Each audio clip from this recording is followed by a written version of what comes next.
इस मन के स्वामी जो हमारा ये मन है, इंद्रियों के स्वामी, इसको बस में करना बड़ा कठिन है। अब भैया बस में तब करेंगे जब जानेंगे मन कहते किसे है। तर्क संग्रहकार कहते हैं, तर्क संग्रह के 17वें प्रश्न में, सुखाद्योपलब्धि साधनम इंद्रियम मनः तच्च प्रत्यात्मनीयत्वादनंतम परमाणु रूपम नित्यम च। हमारा जो मन है वो परमाणु के आकार का होता है। परमाणु जानते हैं किसको कहते हैं? एक अनुमान के रूप में बताया जाता है, जब खूब घनी धूप आ रही हो, आज की तरह नहीं महाराज, आज तो धूप का नामो निशान नहीं है कहीं, जहां खूब घनी धूप आ रही हो और आप खिड़की खोले, खिड़की पे आपको धूप जो पड़ती है उसमें धूल दिखाई देती है, उस धूल का एक कण जो होता है वो परमाणु कहलाता है, परमाणु का आकार होता है। उतने आकार का हमारा मन होता है। और देखिए इतना सा मन कितने बड़े बड़े कार्य करवा देता है।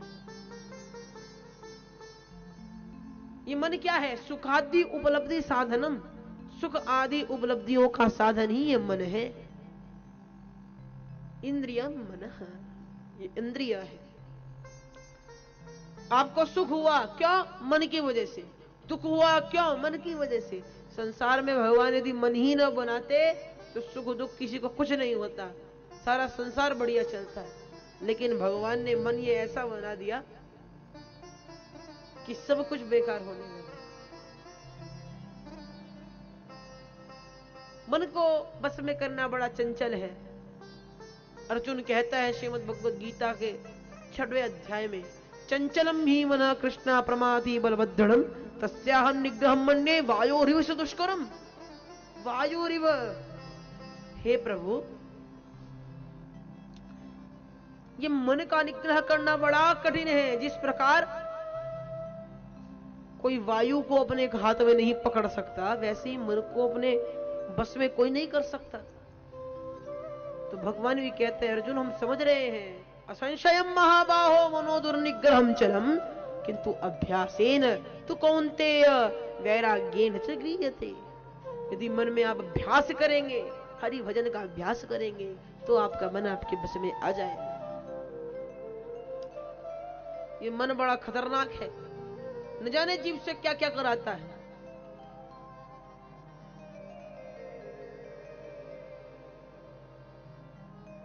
रुद्राष्टाध्याय में आता है कि इस मन को काबू करने के लिए क्या क्या चाहिए।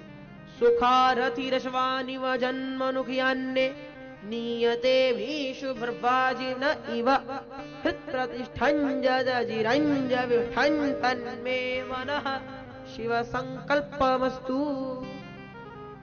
सुखारथी ही चाहिए, एक भगवान श्री कृष्ण के भांति सारथी चाहिए जो हमारे मन को संभाले और उसको उचित मार्ग पर ले जाए। क्योंकि मन क्या है?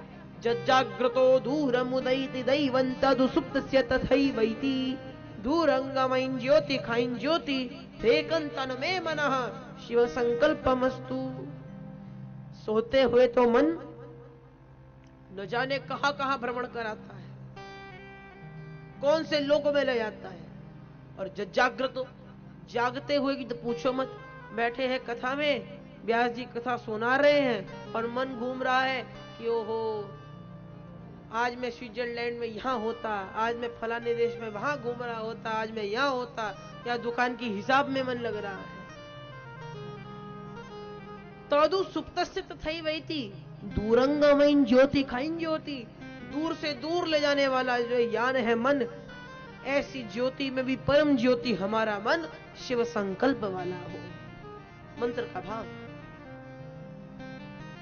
मन को भैया सबने अपने बेबे ने अपना मत रखा कि ऐसे बस में करो, सबने अपने अपने मत रखे।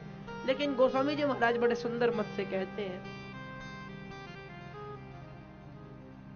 कि हरि की चर्चा कथा का सुना करो, और जो ऐसा प्रसंग आए कि जहां आपका मन पिघले, जो पिघले उसी समय अपने मन रूपी लोहे पर विवेक का हथौड़ा मारो।